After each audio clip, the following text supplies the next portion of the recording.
Ito na yung Rider 150, full refresh, wiring, makina, lahat, caliper, mags, paint, pintura.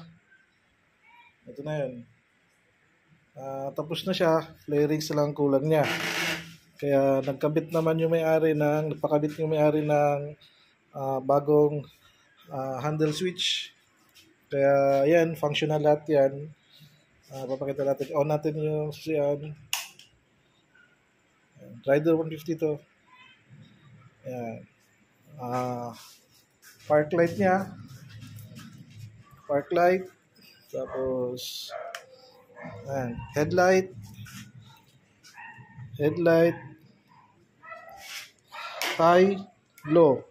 High, low. Yan. Kita dito yung indicator niya, high. Yan, low. Yan. Pwede siyang patayin.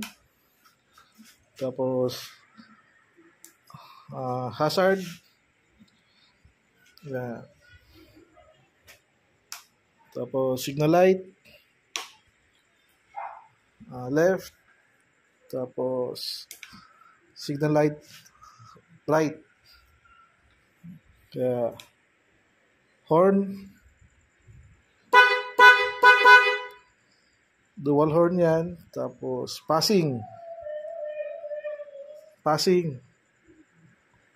Yan. Passing. Kaya kompleto yung functional lahat siya. Ang hindi lang natin pinagana ngayon dito, ang naka-open lang ito, itong push start niya kasi may push start na dito. Kaya hindi na natin nilagyan to. Pero pwedeng gamitin yan kung depende kung ano ipapakabit na accessories. Kaya functional siya lahat. Kaya ito na yung refresh namin buong wiring tsaka makina. Yan, mga bago yung caliper niya. Bagong pintura yung chassis. Mga makina, bago yung block. Cover ng makina, left and right. Yan, bago lahat yan. Kaya yan na siya. Ito na. Lyrics na lang kulang nito. At itutunan natin yung carb niya.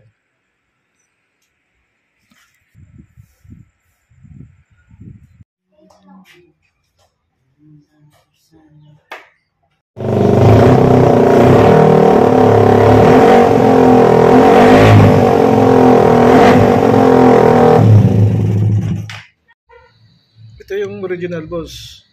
Ito naman yung pang full wave. Pero pag pinull wave natin kasi ito, may babaguhin ako sa stator para ma-full wave natin. Itong gagamitin natin. Ito yung pang original ng Rider 150. Naghahalaga ito ng 3K to 4K. Na SGP talaga. Ang stator buo yung stator.